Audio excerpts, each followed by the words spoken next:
Dans l'après-guerre, le changement ne l'avait pas encore affecté. La pêche s'y faisait comme depuis toujours. Sauf qu'il y avait un peu d'argent liquide qui commençait à circuler.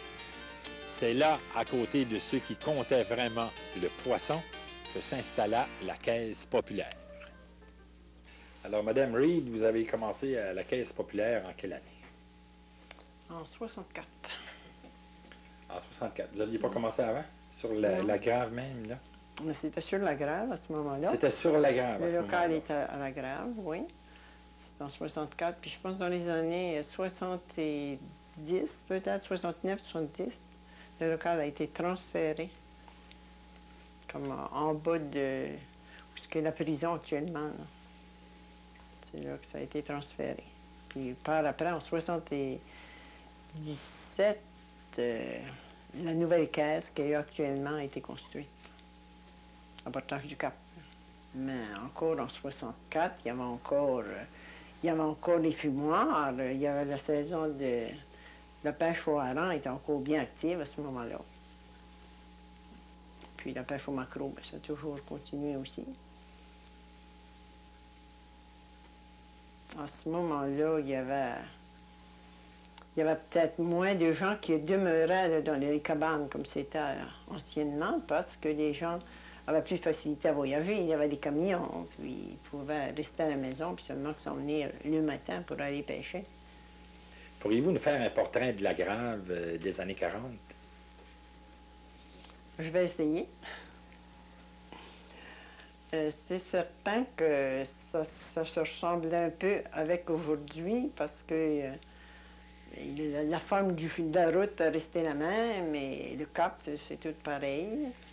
Il y avait beaucoup plus de petites boutiques, des cabanes de pêcheurs. Il y en avait tout le long à suivre du côté de Havre-Robert, du côté du Havre, c'est-à-dire. Les magasins sont encore là, monsieur. Où est maintenant le Café de la Grave? Ça, c'était le magasin de M. Savage. Mais il y a été un temps qu'il n'y avait plus de marchands qu'en 64, là, quelques années avant. J'ai travaillé, moi, pour M. Pinchot, qui avait un magasin là. Qu'est-ce qu'il vendait au magasin? C'était un magasin général. Il y avait tout. Il y avait de la nourriture, il y avait quelque chose qui pouvait servir pour les pêcheurs aussi. Il y avait, disons, de la farine, de la menace. La menace de ce temps-là, ça venait des gros barils, là. Puis les gens venaient acheter ça avec un sioule ou une cruche. Ça se vendait pas en carton comme aujourd'hui. Je me souviens qu'il y avait aussi, sur la Grave, quand j'étais plus jeune, il y a la maison, ce qui est François Pinchot aujourd'hui. Chez François, là, c'était un monsieur, c'était un dentiste. Dentiste Starrett, qui venait passer les étés. C'était tout près de l'hôtel chez. Il a passé les étés aux îles. Par après, ben, il a discontinué de venir, puis la maison a été vendue. Il y avait la prison aussi? La prison, elle oui, était où? À la même place qu'elle est actuellement. Ils ont changé la bâtisse, mais c'est sur le même emplacement. Est-ce qu'il y a eu des procès célèbres à ce moment-là? Je me souviens d'avoir entendu, il y avait eu de la cour. Puis quand c'était à la cour, ben, les gens venaient à la grandeur des îles là, pour assister à la cour. Il y a beaucoup de va-et-vient autour de la prison qu'on appelait. Puis il y avait un type qui avait été condamné à faire de la prison. Bien là, c'était une manière d'un scandale, puis une peine là, pour les gens des îles. Là. Il n'avait peut-être pas été en prison longtemps, mais par le fait qu'il avait dû aller en prison là, seulement, ça a peut-être été une semaine. Alors, les gens étaient tout attristés de ça. Dans les années 40, est-ce qu'il y avait des touristes sur la Grave? Ah oui? Oui? Dans les premiers temps que le Nord-Gaspé a commencé à venir, dans les années 39-40, il y avait des touristes, le bateau venait à toutes les 2 semaines, puis il y avait beaucoup de touristes qui descendaient parce que le bateau, il arrivait à Havre-Robert. Il y avait toujours quelques heures à Havre-Robert, et les touristes descendaient, on les voyait prendre des marches, ils montaient sur la butte de la Croix, qu'on appelle, là.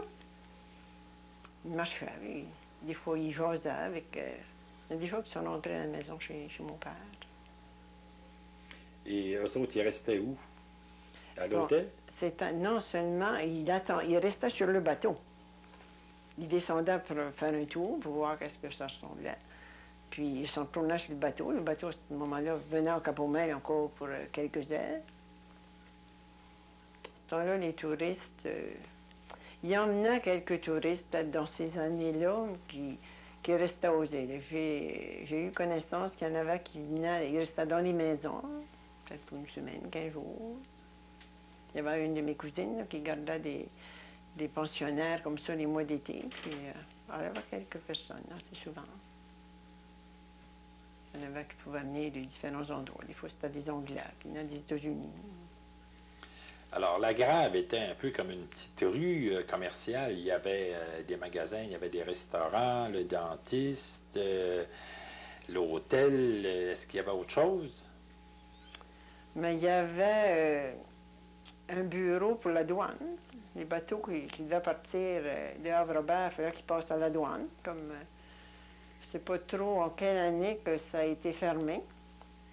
Mais j'avais certainement une vingtaine d'années, 20-25 ans, que ce bureau-là est encore en opération. Et la maison des Savage, qui a de l'air assez grosse, est-ce que c'était une maison dans ce temps-là aussi? Oui, c'était une maison. Je me souviens d'avoir entendu mon père dire que lui, il avait travaillé sur cette maison-là. Il était sur la couverture quand une de mes sœurs, le premier bébé est né. Il avait été appelé pour s'en aller, là, que le bébé s'en venait. Il travaillait sur la construction de cette maison-là. Vous ne savez pas s'il y a eu un commerce, là? C'est qu'il y a déjà eu un salon de coiffure. Un des premiers salons de coiffure qui a été ouvert à Havre-Robert, c'était là. Parce que la maison se trouvait seulement qu'occupée, il y avait comme 2 loyers. Là. Par après, là, quand la famille s'en est allée des îles, la maison a été louée. Puis il y avait comme 2 loyers, puis il y avait une partie de la maison qui servait comme salon de coiffure. Est-ce que les femmes allaient souvent au salon de coiffure? Bon, dans ce temps-là, on allait se faire donner une permanente qui pouvait durer 1 an presque. Ça fait que on y allait 1 fois par année. C'était il n'y a pas si longtemps, presque hier.